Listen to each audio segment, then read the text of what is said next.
Bismillahirrahmanirrahim. Assalamualaikum warahmatullahi wabarakatuh.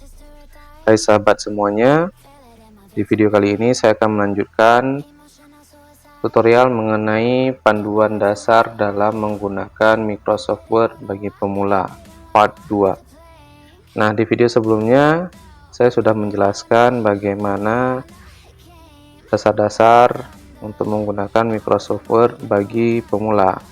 Ada mengatur secara margin, kemudian ukuran dan jenis font, serta mengatur spasi antar baris, dan juga ukuran kertas serta orientasi kertas. Nah, di video kali ini saya akan melanjutkan tutorial berikutnya mengenai cara membuat tabel di Microsoft Word. Nah, untuk membuat tabel itu sendiri, kita bisa menggunakan beberapa cara. Yang pertama, insert tabel, bisa menentukan jumlah kotak yang kita inginkan. Kemudian bisa juga menggunakan insert table atau draw table. Nah, untuk insert table ini, ya ini kita lihat contohnya. Kita bisa menggunakan 8 kali 7, berarti ukuran ke kanan ini jumlah kolom, ya, sedang ke bawah jumlah barisnya. Oke, ini contohnya. Ini kita menggunakan insert table dengan ketentuan yang kita pilih. Nah, bagaimana jika kita ingin mengatur dengan cara yang lain? Kita bisa menggunakan insert table. Nah, kita ingin mengatur apakah 5 kolom ke kanan, berarti ada 5 baris, 5 kolom, 1, 2, 3, 4, 5. Nah, sedangkan number of row-nya ini adalah jumlah barisnya. Nah, misalkan kita di sini buat 3 untuk barisnya dan 5 untuk kolomnya. Nah, maka seperti ini. 1, 2, 3, 4, 5. Ini jumlah kolomnya, sedangkan barisnya 1, 2, 3. Nah, itu cara mudah membuat tabel di Microsoft Word. Nah, kemudian yang berikutnya, kita bisa mengubah bentuk atau format tulisan dalam Microsoft Word ini. Maksudnya, misalkan di sini ada huruf pertama dari paragraf ini huruf kapital, kemudian yang lainnya huruf kecil kecuali ada kata tertentu yang dikapitalkan huruf awalnya. Nah, kemudian kita bisa mengubah ke setiap kata di paragraf ini agar huruf awalnya itu di setiap kata menjadi kapital. Misalkan margin, kemudian adalah ini huruf pertamanya kapital, U-nya kapital. Nah, kita bisa ngeblok lebih dahulu kalimat atau kata atau paragraf yang ingin diubah case-nya. Bisa menggunakan cara manual, ya, changing case. Nah, ini bisa sentence case, ini normal, kemudian lower case, huruf kecil semua. Kemudian bisa juga menggunakan uppercase. Kalau uppercase itu berarti huruf besar semua, nah, berbentuk kapital. Kemudian capital each word.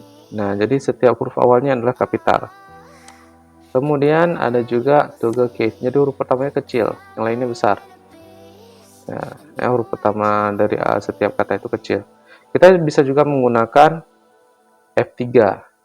Ini saya kembalikan ke dasar. Kemudian ini huruf kapital semua, uppercase. Nah, ini lowercase. Nah, ini normalnya. Ya.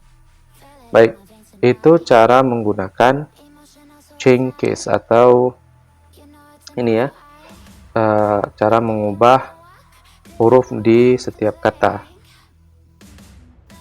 Berikutnya, saya akan mengajarkan bagaimana cara memasukkan gambar ke Microsoft Word. Di sini ada insert, ada tab insert, silahkan pilih picture. Ya, kita pilih picture. Kemudian di sini ada logo yang ingin saya masukkan atau gambar yang ingin saya masukkan, insert. Nah, ini gambar yang ingin saya masukkan atau saya letakkan di dalam file saya. Nah, di sini ada bagian untuk membesarkan dan mengecilkan gambar, bisa manual, kita tarik sesuai kemauan, bisa kiri kanan, atau bisa juga kita mengubah di bagian shape width ini. Nah, ini diubah sesuai setiap sudutnya. Oke. Nah, kemudian nanti di video berikutnya saya akan menjelaskan fungsi tab format ini untuk mengedit gambar dan memperbaharui gambar dan sebagainya. Ya, itu cara memasukkan gambar yang sederhana, ataupun kalian bisa menggunakan kontrol copy dan kontrol paste ke file yang sudah kalian tentukan. Berikutnya, saya akan memberitahukan bagaimana cara membuat header dan footer. Nah, untuk cara membuat header footer ini sendiri, kita bisa ke bagian insert, kemudian ada header. Header ini adalah bagian atas dari setiap halaman. Saya bisa menentukan apakah kosong, kemudian ada kosong tetapi ada 3 kolom yang bisa ditentukan, kemudian alfabet dan sebagainya. Ya, ini contohnya. Nah, misalkan kita mau pilih yang 3 kolom nih. Nah, di sini berarti nanti kita bisa mengedit ketentuan yang ingin kita berikan di bagian atas setiap halaman di dokumen kita. Nah, sedangkan untuk footer itu sendiri, ini saya close dulu. Saya close. Ini ada header yang udah saya munculkan. Kemudian kita juga bisa menggunakan footer. Ya, footer berarti bagian bawah ya, bagian bawah halaman. Ini kita bisa menentukan misalkan seperti ini. Nah, kita bisa menentukan halaman 1 dan sebagainya. Type text di sini adalah berarti kita bisa menulis sesuatu yang ingin kita sampaikan atau menjadi branded kita. Nah, di bagian header dan footer ini, sekali kita memberikan teks di bagian header atau bagian footer, maka itu akan berlanjut ke halaman berikutnya. Misalkan di sini saya ingin menulis brand saya, yaitu nama channel saya kode MH. Nah, setelah saya close bagian header dan footer ini, maka tulisan kode MH ini akan muncul di setiap halaman. Close, kita lihat di setiap halaman kode MH ya. Ini kemudian ada 3 kolom juga yang bagian header tadi, yang seperti ini di halaman pertama. Kemudian kita lihat di halaman kedua juga ada kode MH, halaman kedua. Nah, ini secara otomatis berubah nomor halamannya di bagian header dan footer, karena memang di sini sudah ditentukan bagian halaman, sedangkan di sini adalah pesan yang ingin kita tuliskan. Dan yang terakhir ingin saya sampaikan yaitu mengenai cara memberi halaman pada Microsoft Word. Nah, kita juga masih menggunakan tab insert, kemudian kita memilih page number. Nah, di sini ada sejumlah model, ada bagian atas, kemudian ada atas kiri, atas tengah, atas kanan, dan kemudian pilihan-pilihan lain ya. Halaman pertama dari halaman sekian, halaman pertama dari halaman sekian ya. Ini ketentuan yang ingin kita pakai. Pada umumnya orang akan menggunakan bagian plain ini karena yang lebih umum digunakan. Namun yang paling sering digunakan adalah bagian bottom, karena rata-rata dokumen atau karya tulis itu nomor halamannya ada di bawah, kecuali ada ketentuan tertentu. Nah, misalkan kita ingin meletakkan nomor halaman di tengah, kita pilih plain number 2. Nah, di sini kita bisa ubah.